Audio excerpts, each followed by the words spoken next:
नमस्कार दोस्तों, इस वीडियो में आप सीटेट अपर प्राइमरी के संस्कृत पेडागोजी के कुछ महत्वपूर्ण प्रश्नों की श्रृंखला देखने जा रहे हैं।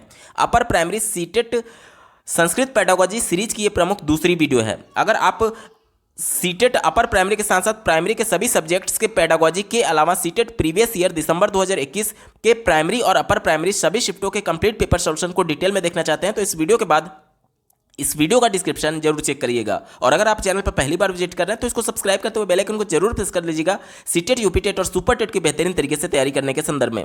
चलिए दोस्तों, आज के इस महत्वपूर्ण वीडियो को शुरू करते हैं। पहला प्रश्न पूछा गया है, व्याकरणस्य कास्यचिद अनादित रूपस्य शिक्षण क्रमे भविष्यकालिकम कर्मवाच्य रूपम विद्यार्थी पूर्वाधितम ज्ञानम वर्तमान कालिकम कर्मवाच्य रूपम प्रयुक्तम समर्थः अयम शिक्षण प्रविधि किम कथ्यते। ध्यान से समझिएगा, एक बच्चा है, एक शिक्षार्थी है जो कि ग्रामेटिकल फॉर्म सीखने के दौरान, देखिए शिक्षा क्रम कहा जा रहा है, ग्रामेटिकल फॉर्म सीखने के दौरान उसको फ्यूचर परफेक्ट टेंस बताया जाता है। फ्यूचर परफेक्ट टेंस बच्चे को बताया जाता है और बच्चे ने पहले से प्रेजेंट परफेक्ट टेंस पढ़ रखा है। प्रेजेंट परफेक्ट टेंस में जिस प्रकार से हैज के बाद वर्ब का थर्ड फॉर्म यूज किया जाता है, उसी प्रकार से फ्यूचर परफेक्ट टेंस में जब वो विल हैव के पास बाद वर्ब का थर्ड फॉर्म देख रहा था तो वो उसे कोरिलेट कर पा रहा था कि ये चीज़ वो पढ़ चुका है पहले और उससे वो जोड़ करके समझने की कोशिश कर रहा था। यहाँ पर देखिए प्रयुक्तम यानी कि उससे अर्थ ग्रहण करके, उससे कोरिलेट करके वो समझ पा रहा था। तो ये शिक्षण प्रविधि क्या कही जाएगी? तो इसे हम लोग कॉग्निटिव स्ट्रेटेजी कहते हैं और इस हिंदी में इसे संज्ञानात्मकम प्रविधि कहा जाता है। यानी एक कॉन्सेप्ट जो बच्चे ने सीख लिया है वो उसके संज्ञान में आ गया, क्योंकि वो जब सीख चुका है तो वो उसका अनुभव बन गया। अब अनुभव को आधार बनाते हुए नए ज्ञान को वो सीख रहा है, यानी कि पुराने ज्ञान से, पुराने अनुभव से नए ज्ञान को कोरिलेट करना, ये संज्ञानात्मक प्रविधि कही जाती है। क्यों? क्योंकि संज्ञान क्या होता है? बच्चे के विचार में वो सभी चीज़ें आ जाना, यानी कि बच्चे उस कॉन्सेप्ट को समझ चुके हैं। कॉन्सेप्ट को समझने के बाद से वो उनके संज्ञान में आ जाता है, यानी कि संज्ञानात्मक तौर पे वो नए कॉन्सेप्ट को पुराने कॉन्सेप्ट से जोड़ पा रहा है। विकल्प नंबर 1 बिल्कुल अप्रोप्रिएट है, यही इसका सटीक जवाब होगा। अगला प्रश्न पूछा गया था, सीमित अवबोधन बलेन विद्यार्थी पाठम पठितुम शक्नोति। यानी कि एक शिक्षार्थी है जो कि पाठ को पढ़ रही है लेकिन वो लिमिट अंडरस्टैंडिंग के साथ, मतलब उसका जो अवबोधन है, वो चीज़ों को जो समझ पा रही है वो लिमिटेड हो रहा है, यानी कि बच्चा पूरी तरीके से अर्थ नहीं समझ पा रही है पढ़ करके, ये बोला जा रहा है। ठीक है, आगे पढ़िए। स्वभ्रातुम यानी कि अपने बड़े भाई की सहायता से वह पाठम सम्यक रीत्या पठितुम, वो पाठ को भली प्रकार से समझ पा रही है, उसका अर्थ भी ग्रहण कर पा रही है अपने बड़े भाई की मदद से। आगे पढ़िए। तदाधारितम अवबोध कार्यम च कर्तुम शक्नोति पठन शिक्षणयोः ऐसा पद्धति किम कथ्यते। यानी कि हमसे ये पूछा जा रहा है कि ये जो प्रैक्टिस ऑफ लर्निंग टीचिंग है, ये किस नाम से जाना जाएगा? ध्यान से समझिएगा। बच्ची जो है वो अपने प्रयास से उसका थोड़ा ही अर्थ समझ पा रही थी उस पाठ का, लेकिन जब उसके बड़े भाई ने उसकी सहायता की, उसको सपोर्ट किया, तो वो भली प्रकार से अच्छी रीति से उस पाठ के अर्थ को समझ पा रही थी। तो ये क्या कहा जाएगा? देखिए, ये शुरुआती मदद है। जिस प्रकार से साइकिल चलाते समय पहले जो साइकिल चलाने वाला होता है, जो सीख रहा होता है, उसको पीछे से सपोर्ट देने के लिए कोई कैरियर पकड़ा होता है ताकि वो गिर ना जाए और बैलेंस बनाना सीख जाए। लेकिन जब एक बार बच्चा बैलेंस बनाना सीख जाता है तब उसको भविष्य में इस प्रकार की सहायता की आवश्यकता नहीं पड़ती है। इसे हम लोग स्कैफोल्डिंग बोलते हैं। और उसका जो बड़ा भाई था उसको अर्थ समझाने के क्रम में वहीं उसको स्कैफोल्डिंग प्रदान कर रहा है, जिसे हिंदी में हम लोग पाड़ कहते हैं, और एक और नाम होता है पृष्ठाश्रयम। ऑप्शन नंबर 3 यहां पर बिल्कुल सटीक जवाब हो जाएगा, यही इसका सटीक उत्तर है। अगला प्रश्न पूछा गया है, कार्यम यत सहायम करोति विद्यार्थिनम रूप योजकाय अर्थाय प्रयोगाय च। यानी कि हमसे ये बोला जा रहा है कि एक ऐसा टास्क, एक ऐसा कार्य जो बच्चों को विभिन्न प्रकार की भाषा के जो स्ट्रक्चर होते हैं, देखिए यहाँ पर रूप की बात की गई है, उनको जोड़ने के संदर्भ में, साथ ही साथ अर्थ ग्रहण करने के संदर्भ में और प्रयोग करने के संदर्भ में, ग्रामेटिकल जो स्ट्रक्चर्स होते हैं उनको प्रयोग करने के संदर्भ में निम्न में से कौन सा कार्य सहायता करता है? ध्यान से समझिएगा। देखिए, जो हम लोग भाषा सीख रहे हैं, जो व्याकरण के अंतर्गत जो भी भाषा हम लोग सीखते हैं, उसका उच्चतम उद्देश्य ये होता है कि बच्चे अपने आप को मौलिक विचारों को वो बोल करके अभिव्यक्त कर पाए। और बोल करके अभिव्यक्त करना क्या होता है? कम्युनिकेशन होता है, इंटरेक्शन होता है, अपने आप को अभिव्यक्त करना होता है। तो वो वाला विकल्प हमारा सही होगा जिसमें संप्रेषण की बात की जा रही होगी, जिसमें कम्युनिकेशन की बात की जा रही होगी। क्योंकि जो भी बच्चा व्याकरण सीख रहा है, जो भी बच्चा भाषा सीख रहा है, व्याकरण के अंतर्गत नियमों को सीख रहा है, वो दैनिक जीवन में ही तो उसका प्रयोग करेगा। यानी कि देखिए ऑप्शन नंबर 1 में इसकी बात की गई है, व्याकरण शिक्षण क्रमे संप्रेषणात्मक कार्यम। ऑप्शन नंबर 1 बिल्कुल अप्रोप्रिएट है और यही इसका सटीक जवाब हो जाएगा। जैसे कि देखिए जब भाषा को हम लोग अर्जित करते हैं, जैसे कि उत्तर प्रदेश की अगर मैं बात करूं तो यहाँ पर भाषा बोली जाती है कि हम खाना खाने जा रहे हैं। तो क्या ये ग्रामेटिकली सही है? नहीं सही है। हम का मतलब देखिए, अगर मैं केवल अपने आप के लिए रिप्रेजेंट करना चाह रहा हूं कि मैं खाना खाने जा रहा हूं, तो यहाँ पर हम जो है, हम खाना खाने जा रहे हैं, इसका जो अर्थ है वो अलग निकलेगा। हम का मतलब होता है कि बहुवचन, यानी मैं तो हूं ही, साथ ही 2-3 लोग और हैं।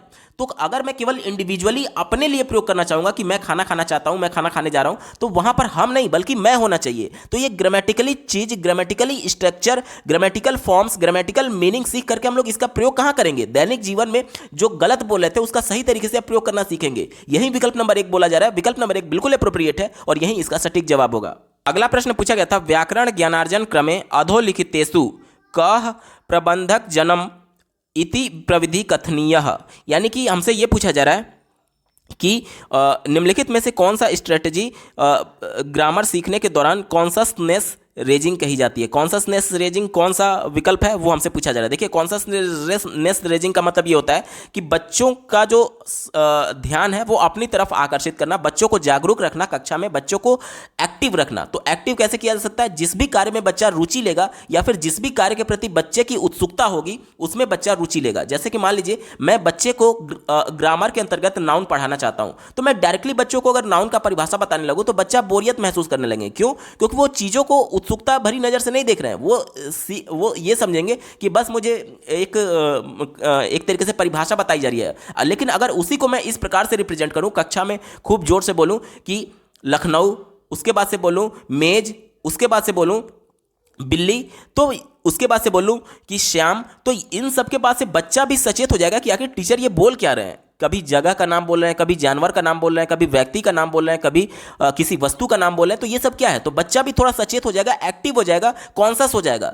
तो उसके बाद जब बच्चे को उसकी बात बताई जाएगी कि ये सभी वर्ड्स पर आप ध्यान दीजिए और ये सभी वर्ड्स नाउन बोले जाते हैं, और तब बच्चे को नाउन की परिभाषा बताई जाएगी, तो इससे बच्चा क्या होगा? एक्टिव होगा, कॉन्शियस होगा। ठीक है, तो कॉन्शियसनेस रेजिंग में क्या हो सकता है? देखिए दूसरे विकल्प में इसी की बात की गई है, व्याकरण भाषात्वानि विशिष्ट संदर्भे उपस्थव्यानि एतसाम अवलोकनाय प्रयोगम च छात्रेषु सामर्थ्य निर्माणम अग्रिम काले एतेषाम तत्वाम संरचना प्रति तेषाम ध्यान आकर्षणम। यानी कि जो भी कॉन्सेप्ट बच्चे को बताना है उससे पहले उसके प्रति उसका ध्यान आकर्षित करना ही कॉन्शसनेस रेजिंग है। यानी कि सीधे शब्दों में हम लोग ये बोल सकते हैं कि ग्रामर और भाषा कॉन्टेक्स्ट में यूज करने के दौरान बच्चों को बोला जाता है कि इसमें कुछ शब्दों पर वो नोटिस करिए और उसके बाद से उसका पूरा ध्यान उस पर आकर्षित किया जाता है, उस ग्रामर के फॉर्म पर, उस ग्रामर के एक तरीके से कॉन्टेक्स्ट पर। तो यहाँ पर ऑप्शन नंबर 2 बिल्कुल अप्रोप्रिएट है और यही इसका बिल्कुल सटीक जवाब हो जाएगा। विकल्प नंबर 2 यहाँ पर सही उत्तर है। अगला प्रश्न पूछा गया था, रचनावाद जिसे अंग्रेजी में कंस्ट्रक्टिविज्म कहते हैं, शिक्षण सिद्धांत रूपेण मन्यते। यानी कि कंस्ट्रक्टिविज्म निम्न में से किस सिद्धांत को मानता है? ध्यान से समझिएगा। रचनावाद ये मानता है कि बच्चे अपने ज्ञान का निर्माण स्वयं करते हैं सक्रिय भागीदारी के माध्यम से, और बच्चे जो कुछ भी अपने परिवेश में देख रहे हैं वो देखने की वजह से वो उनको उसके बारे में जान रहे हैं, और वो उनका ज्ञान जो है, संज्ञान जो है, वो उनका अनुभव बन गया। अब उसके अनुभव को आधार बनाते हुए, यानी उसके पूर्व ज्ञान को आधार बनाते हुए उसको नई आगे की शिक्षा दी जाती है। यानी कि दिए गए विकल्प में देखिए ऑप्शन नंबर 4 में केवल पूर्व ज्ञान की बात की गई है। बालाह पूर्व ज्ञान संयोगेन शिक्षयन्ति, यानी बालक के पूर्व ज्ञान से जोड़ते हुए उसको आगे की शिक्षा दी जाती है, यही रचनावाद है। ऑप्शन नंबर 4 यहां पर बिल्कुल एप्रोप्रिएट है और यही इसका बिल्कुल सटीक जवाब होगा। अगला प्रश्न पूछा गया था, प्रायः एतत् मन्यते यत्, यानी कि प्रायः यह माना जाता है कि, चलिए क्या माना जाता है देख लेते हैं। पहले विकल्प से कहा जा रहा है कि प्रथम भाषा शिक्षते द्वितीय भाषा अधिग्रहते, तो ये विकल्प नेगेटिव है। प्रथम भाषा का अधिग्रहण होता है जिसे लैंग्वेज एक्विजिशन बोलते हैं, यानी मदर टंग लैंग्वेज एक्वायर्ड किया जाता है बच्चे के द्वारा, और जो द्वितीय भाषा होती है वो औपचारिक तरीके से कक्षा में सीखा जाता है। ये उल्टा बोला जा रहा था, इस वजह से हमारा उत्तर नहीं होगा। दूसरा देखिए, प्रथम भाषा स्वाभाविक रूपेण अधिगम्यते और द्वितीय भाषा अधिग्रहणते, तो ये सेकंड लैंग्वेज को एक्वायर करने की बात कर रहा है, तो ये भी विकल्प नेगेटिव हो गया, क्योंकि जो फर्स्ट लैंग्वेज होता है वो एक्वायर किया जाता है, ना कि सेकंड लैंग्वेज। चौथा देखिए, प्रथमा च द्वितीय उभय भाषा शिक्षते, यानी कि फर्स्ट और सेकंड लैंग्वेज दोनों सीखने की बात कर रहा है, अधिगम करने की बात कर रहा है, तो ये विकल्प निगेटिव हो गया। फर्स्ट लैंग्वेज जो होता है वो अधिग्रहण होता है, यानी कि एक्वसिजन होता है, अर्जन होता है, ये विकल्प निगेटिव हो गया, क्योंकि दोनों को लर्न यानी दोनों का अधिगम करने के लिए बोला जा रहा था। एक ही विकल्प बचा ऑप्शन नंबर 3 देखिए, प्रथम भाषा अधिगृहते, यानी प्रथम भाषा का अधिग्रहण होता है, द्वितीय भाषा च शिक्षते, और द्वितीय भाषा का अधिगम होता है। विकल्प नंबर 3 यहां पर बिल्कुल अप्रोप्रिएट है, यही इसका सटीक जवाब होगा।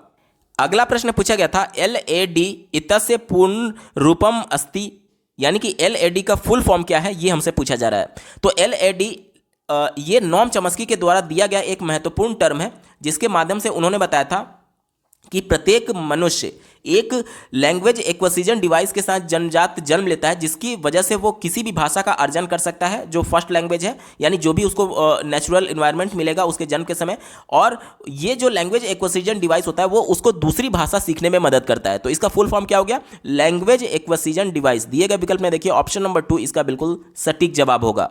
अगला प्रश्न पूछा गया था, बोधगम्य निवेशः, जिसे अंग्रेजी में कॉम्प्रिहेंसिबल इनपुट बोला जाता है, इतस्य संदर्भो अस्ति, ये क्रैशन के द्वारा दिया गया एक महत्वपूर्ण टर्म था, जिसके माध्यम से उन्होंने बताया कि बच्चे का जो अभी संज्ञानात्मक स्तर है, जैसे कि मान लीजिए बच्चा अभी इस स्तर तक जान रहा है किसी जानकारी के बारे में, तो जब उसको कुछ नया सिखाना होगा तो जाहिर सी बात है जितना वो जान रहा है उससे ऊपर ही सिखाना होगा, ऊपर ही बताना होगा, क्योंकि जितना वो जान रहा है इसके बराबर अगर आप बताएंगे तो इतना तो बच्चा ऑलरेडी जान रहा है, तो कुछ नया नहीं सीखा, या फिर इस स्तर से अगर नीचे भी मैं बता रहा हूं तो इतना तो बच्चा पहले से जान रहा है, कुछ नया नहीं सीख पा रहा है। कुछ नया सीखने के लिए, निवेश करने के लिए उसे कुछ ऊपर बताना होगा, तभी वो चीजों को और ज्यादा सीख पाएगा। ठीक है, तो दिए गए विकल्प में देखिए ऑप्शन नंबर 1 में इसकी बात की गई है, छात्राणाम भाषा स्तराद उच्च स्तरीय भाषाया स्वसंपर्का, यानी कि बच्चे का जो अभी लैंग्वेज का स्तर है उससे एक स्टेप ऊपर बच्चे को लैंग्वेज से संपर्क कराया जाए, यानी इंटरेक्ट कराया जाए, तो ये विकल्प बिल्कुल पॉजिटिव है, यानी जितना बच्चे का अभी स्तर है उससे एक स्तर ऊपर बच्चे को बताया जाता है बोधगम्य निवेश के संदर्भ में।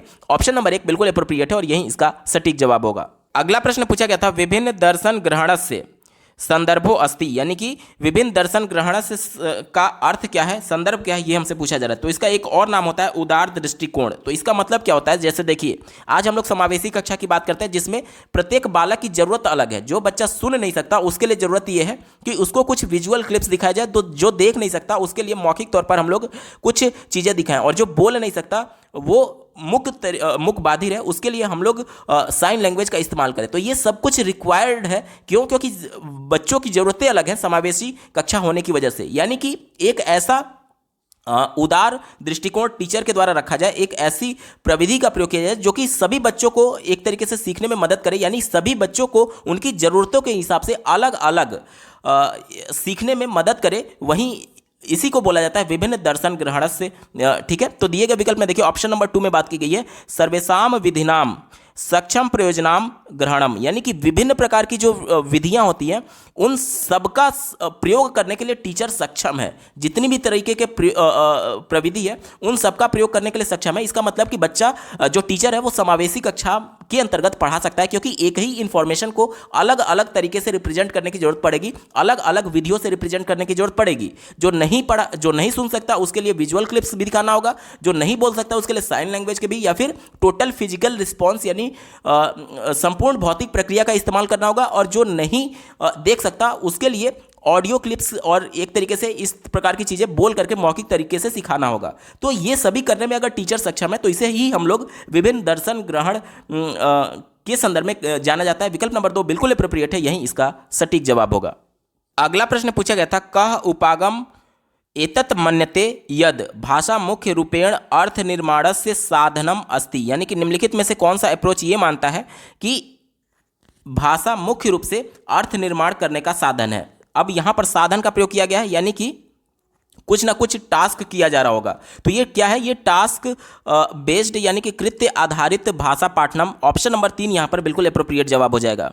देखिए ये संरचनावाद के ही अंतर्गत आता है। संरचनावाद में क्या होता है कि बच्चे खुद करके सीखते हैं, और यहाँ पर साधन बोला गया था तो यहाँ पर बच्चे करके सीखेंगे। तो ये संरचनावाद एक ब्रॉड सेंस में है, और उसी का एक पार्ट है स्पेसिफिक कह सकते हैं कि आप ये, क्योंकि यहाँ पर साधन का प्रयोग किया गया था। अगर साधन वर्ड यूज नहीं किया गया था, केवल अर्थ निर्माण रहता, तब यहाँ पर संरचनात्मक उपागम बिल्कुल सही होता। लेकिन यहाँ पर साधन वर्ड यूज करने की वजह से ये एक टास्क बेस्ड यानी कृत्य आधारित भाषा पाठनम, इसका बिल्कुल सटीक जवाब हो जाएगा। विकल्प नंबर 3 बिल्कुल एप्रोप्रिएट उत्तर है।